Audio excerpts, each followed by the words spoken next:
Good evening, guys. In my last post, I said I would speak about my surgery that I had to do in 2015.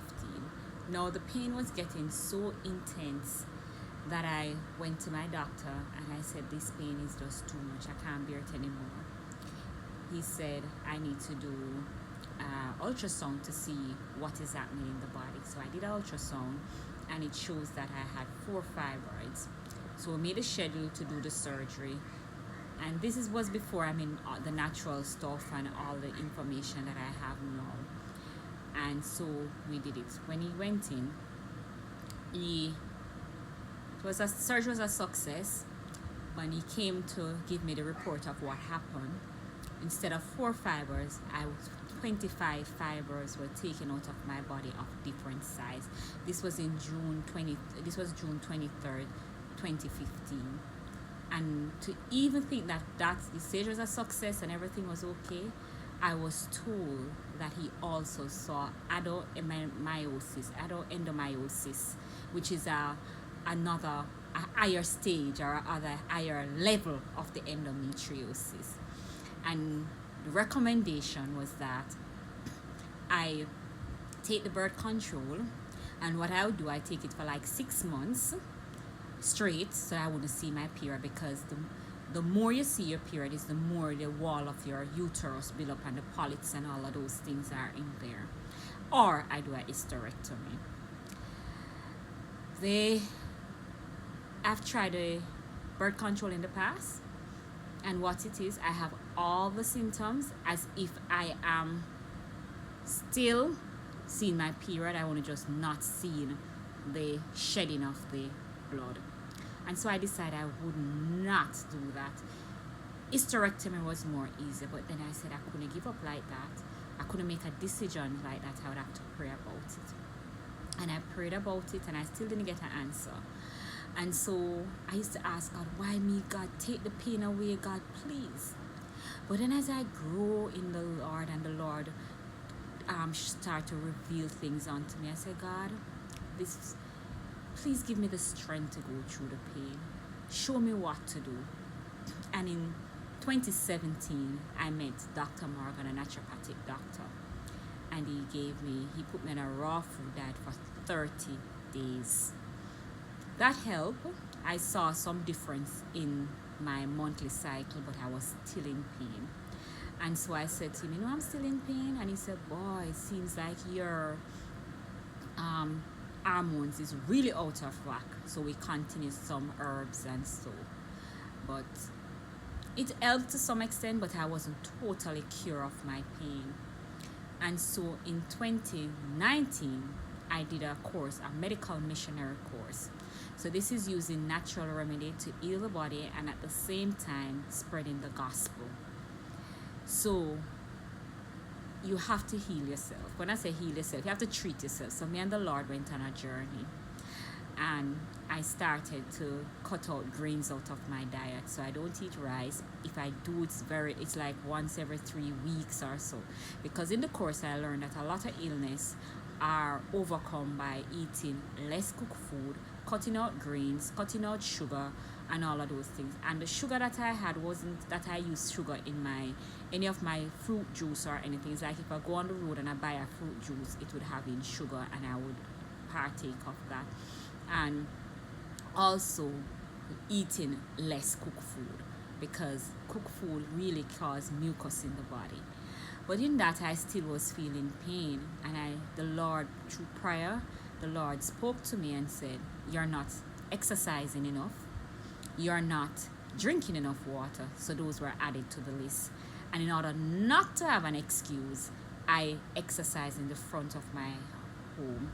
It's not a big yard space, but I use it that I don't have an excuse. So if I in the morning I do it, or when I come home from the work in the evening, I do it at home. So as I go on and learn in the course, I learned that we must have herbal teas, because some of these teas are just food and you can have them daily. So I started to use sarsaparilla, I started to use yellow duck, I started to use Guinean weed, I started to use plantain, I started to use shepherd purse. All of these things I put in my tea in the morning, and I started green juice. So my green juice is kale, parsley, um, pop chow, celery, okra, string bean, ginger, garlic, red onions, cayenne pepper, because cayenne helps that to help the thing to circulate in your body properly. And in the night I drink what I call a female tea, which consists of red raspberry, rosemary, black wash. What else do I put in there? I put thyme in there sometimes, just to name a few of the herbs that I use. And as I've been using them now from 2020, I am not in so much pain. It's now 2021. I not feeling much pain because I have been drinking those for a while. And what I recognize, for most female and even male, we lack the minerals. Oh, and for the green juice, I put Irish moss in there. I use spirulina. I use green clay. I use chlorophyll. I use those in there, and so those help to build up our things and give us some superfood. And so I have that every morning, and that was also stemmed from the fact that COVID came about in 2020. So I started to push the green juice more. So every morning my family and myself have it, and in the evening the female tea, my sisters and my mother, we have that. Now my period is not painful. I do feel a little back pain when it's supposed to come, and by the grace of God, by trusting in God, by abiding in the Lord, by following his rules and regulation. And when I say his rule, the way of life, the life that the Lord would ordain us to live, to be healthy and in good health, to be prosperous in the soul and good health, exercise, getting my vitamin D, going out in the sun, all of those things have helped me to be where I am today. Today is the 25th, and my cycle is due in a couple days. I'm not feeling any pain or anything. The newest thing on my agenda that I've learned that will help to balance my hormone are cumin, coriander, fenugreek, sage, and I put some cayenne pepper. I took cayenne pepper with it because cayenne helped to activate and accelerate the herbs as they come into your body. And so that is what I've been doing. It has not been an easy journey, but it's a journey that helped me to grow in faith. It's a journey showing me that metal, wood can work, but it's only temporary. It's a journey that showed me that I need to trust in the Lord. It's a journey that showed me that even though the Lord has put his healing properties in his herbs, things don't happen easily as when we use the conventional medicine. We have to depend on the Lord.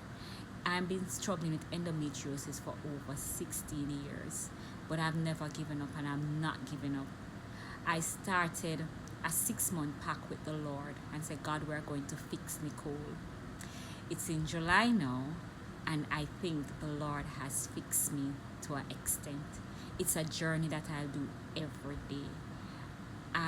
It's the first in a long while I am doing something, and it's not a 3 months of no pain. It has been a while. I've seen improvement in my body.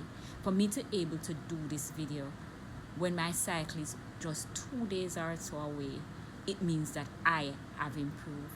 So you may be out there struggling with endometriosis or struggling with some other disease, and you feel like giving up, but don't give up. Trust in the Lord. It's not the Lord that caused the illness upon us. It's the way of life. It's the food that we eat. It's the things that we do to our body. Stress is one of them. If we don't have a mind that is what you'd say now, a mind that is resting in the Lord, a mind that is free and peace and not worrying, a mind that you think positive all the time. If you're not drinking enough water, then your blood cannot circulate in your body, and your tissues and your cells are made up of mostly water. If our lymphatic system is not being detoxed, and a lot of us don't like to sweat, but other than our blood, the lymphatic fluid is the next great fluid in our body, and we need to sweat, brethren. God put air under our arms and in our pubic area for a reason. That's where our lymph nodes are. And so now I enjoy sweating.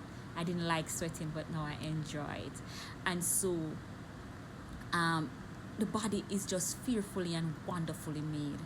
And so I hope you would have learned something from this. I will continue to do posts to let you know where I am. I plan to go back to my doctor to do an ultrasound. I am thinking sometime further down in the year to let him tell me what's the status of my womb. But I know it is improving. And so I trust that you will be blessed. I trust that you'll be educated, and I trust that you hold on to what I've said and use it somewhere, share it with somebody, and have a wonderful night rest.